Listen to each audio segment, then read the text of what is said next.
Odločitve so tiste, ki kreirajo naša življenja. V oddaji Klepet ob kavi predstavljamo rubriko Dobra odločitev. Boljše izbire za boljše življenje. Hvaležno pozdravljeni, ne vem, če ste opazili, ampak nekaj se dogaja.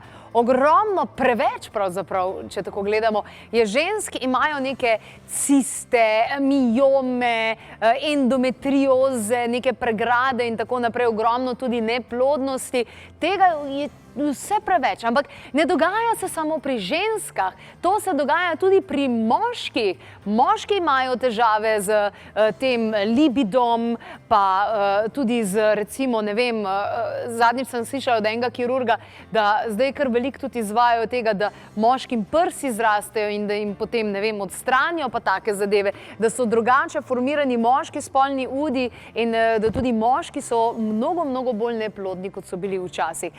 Kaj je vzrok vsega tega? Kaj se tukaj dogaja? Absolutno mora biti nekaj s hormoni.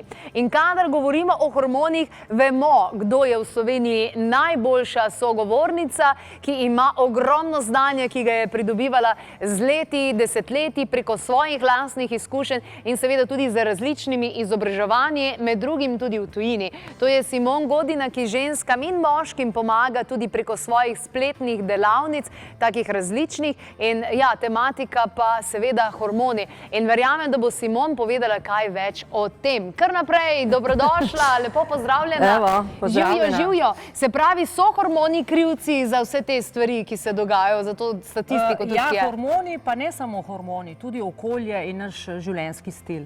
Se pravi, več je vseh teh stvari. Več je vzrokov, ja. Kar izvoli se usesti. Zdaj vzroki, kako bi lahko razdelili te vzroke, zakaj prihaja pravzaprav do vsega tega?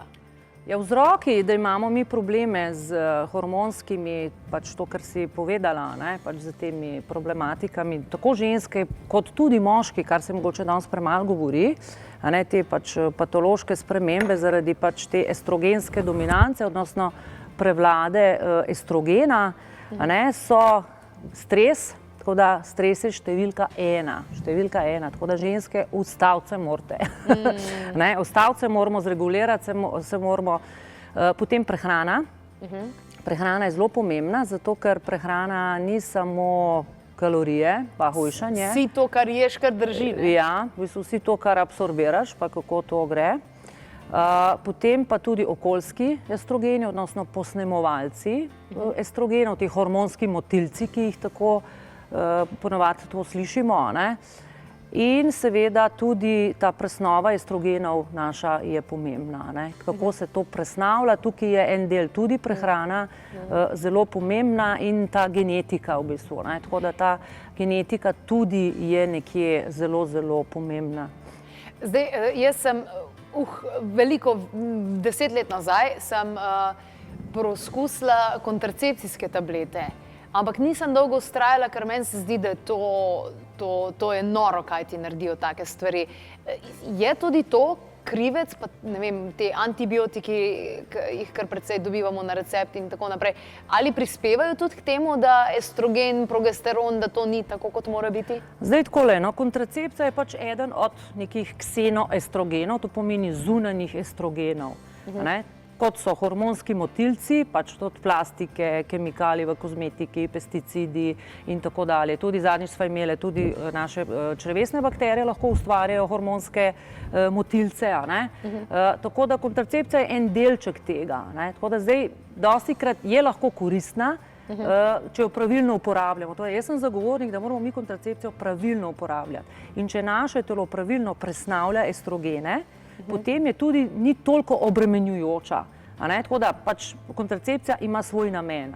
Tudi pri vseh teh boleznih, ki si prej naštela, v bistvu teh ženskih ginekoloških bolezni, kot so miomi, endometrioze in podobno, je lahko kontracepcija, odnosno dodajanje nekih zdravil zelo koristno in zmanjša to razraščanje tkiv in podobno in je dobro, da se uporablja tako medicina, kot da mi celostno delujemo na našem telesu. Tako da jaz skozi bolj kot nekako raziskujem te stvari, pa se šolam, vidim, da to dodajanje estrogenov ni toliko zelo škodljivo, Odnosno je dostikrat v določenih teh bolezenskih, patoloških situacijah lahko zelo tudi koristno, samo je treba to pravilno uporabljati. Tako da, ko imamo mi zregulirano naše telo hormonsko, če imamo mi hormonsko neko normalno ravnovesje, pa potem dodajamo estrogene, ne bojo toliko škodili. In seveda moramo poskrbeti za pravilno presnovo teh estrogenov. In če je to urejeno v telesu, potem to ni toliko škodljivo in ima lahko zelo velike koristi. Recimo, jaz sem imela sama mireno, ker imam pač tudi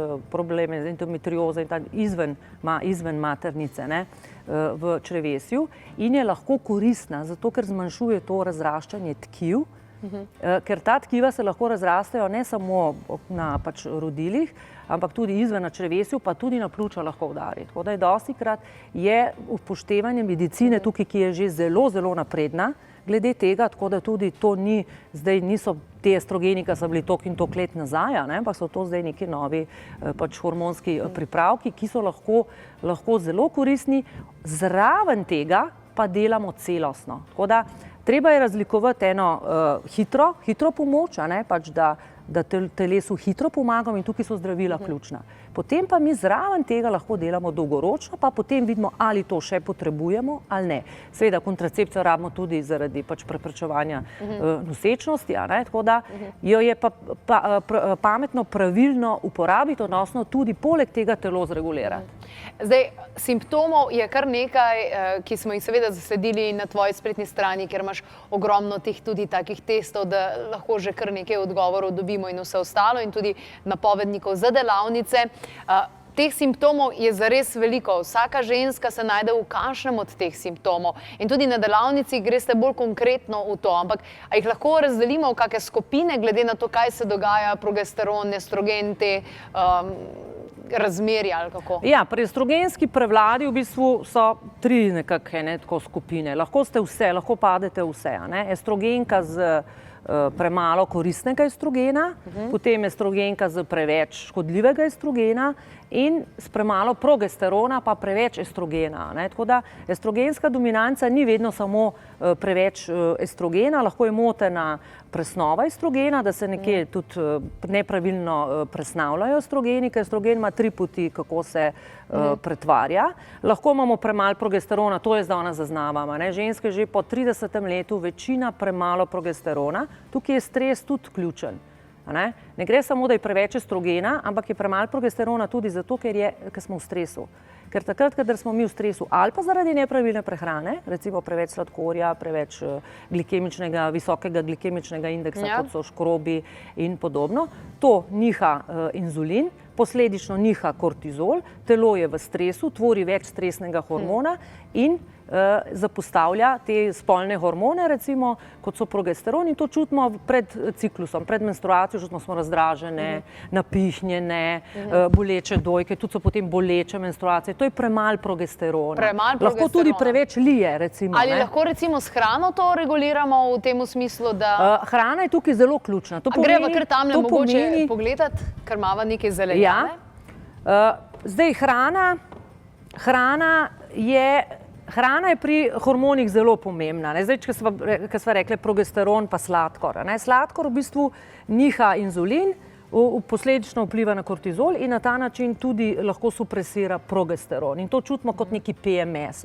Zdaj, na moji spletni strani si lahko najdete, imate brezplačno predavanje od PMS-a in vse te hitre pomoči za ta PMS, ta predmenstrualni sindrom, to je nekje od ovulacije pa do menstruacije, teh 14 dni ali pa mogoče samo 7 dni pred nastopom menstruacije. Na mojih delavnicah, tisto, kar pa jaz delam potem bolj konkretno pa bolj intenzivno, se pa naučimo v bistvu dolgoročno obvladati te zadeve. Ker eno je te hitre pomoči, ne vem, imamo migrene pred menstruacijo, to je lahko tudi hormonsko povezano. Bodi si zaradi premalo progesterona, bodi si pa, da imamo preveč tega negativnega estrogena, ki se nepravilno metabolizira in ustvarja to prevlado. To pomeni, da se v pač tisti folikularni fazi, ko nastaja estrogen, da se je tvorilo preveč estrogena in nas to moti še potem v lutealni fazi, kjer bi mogel prevladati progesteron, to je faza po ovulaciji, kjer bi mogel prevladati progesteron, pa je estrogena še iz prve faze preveč. in je tukaj treba regulirati. In hrana je tle zelo pomembna, ne? Ker s hrano si mi lahko zelo veliko škode naredimo. Ker hrana je ključna, recimo zdaj tako, ne bom šla v detajle, ne? Ampak ogromno zeleno-listne zelenjave je koristno zato, da povleče za sabo te vlaknine iz zelenjave, potegnejo te škodljive estrogene, jih vežejo nase in jih potegnejo ven iz telesa. Ker estrogen se presnavlja v dveh fazah. Ena faza je, da se tvorijo pač različni metaboliti, zdaj imamo lahko poti 2-OH, 4-OH, 16-OH. 2-OH je koristna pot estrogena, na to moramo usmerjati, pol je pa 4-OH, pa 16-OH je pa lahko škodljiva, pa zdaj spet odvisno, kje smo. Smo predmenopauza, smo pomenopauza, v katerem rodnem obdobju smo. In mi moramo našemu telesu v bistvu pomagati. Tukaj je zelo pomemben tudi potem žolč, ker žolč tudi pomaga potegniti nase, odnosno pri presnovi tega estrogena in ga odstranjuje ven iz telesa in potem rabimo vlaknine, da jih izločimo. To je vse zelo zakomplicirano. Zelo zakomplicirano. Mi moramo našemu telesu v bistvu pomagati. Kaj delamo? Mi moramo pomagati, da se najprej, da preusmerimo, da se pravilni estrogeni tvorijo, da te pravilni estrogeni zasedajo receptorje in da v bistvu prehitijo negativne te estrogene, odnosno škodljive estrogene, odnosno tudi hormonske te motilce, ki se radi usedajo na te receptorje, to so taki prostorčki na celicah, kjer se katene ključavnice, pa ključek, pašajo v te ključavnice in motijo naše hormonsko ravnovesje. In mi moramo telesu pomagati, da najprej to pravilno zmetabolizira in potem moramo tudi te škodljive estrogene tudi neutralizirati. Ok, Simon, verjamemo, veš, kaj govoriš o nulo, kar se tiče teh hormonov, ne bomo se trudili, da zdaj o nulo vse razumemo, dajmo se rej truditi, da bomo pa v nulo kaj dobrega naredili. V tem smislu, da bomo kaj naredili fajnega. To je bilo tudi zdaj, ko smo imeli seminar, je bilo tudi ena najbolj taka kompleksna tema in tam je bilo največ nekih, recimo, nejasnosti. Ampak zadeva je v bistvu zelo enostavna. Mi moramo poskrbeti, da se ta estrogen pravilno presnavlja. In to poskrbimo za? In tukaj so ključni, da mi preusmerimo estrogen, so ključne te v bistvu križnice z indolkarbinoli, dindolmetani, z sulforafani, brokoli, te veliko zeleno-listne zelenjave, da bo to šlo potem recimo ven. Tukaj je zelo to pomembno tudi, da pravilno mi to zmetiliramo, da mi neutraliziramo te škodljive estrogene. Tako kot mi proste radikale neutraliziramo z antioksidanti, moramo mi te škodljive oksidirane estrogene neutralizirati v bistvu z temi metilnimi skupinami, od katerih so B-kompleksi v bistvu najbolj nekje, te vitamini B-kompleksa, folna, B12, B6, to so vitamini B-skupine, ki so v bistvu za hormone najbolj pomembni.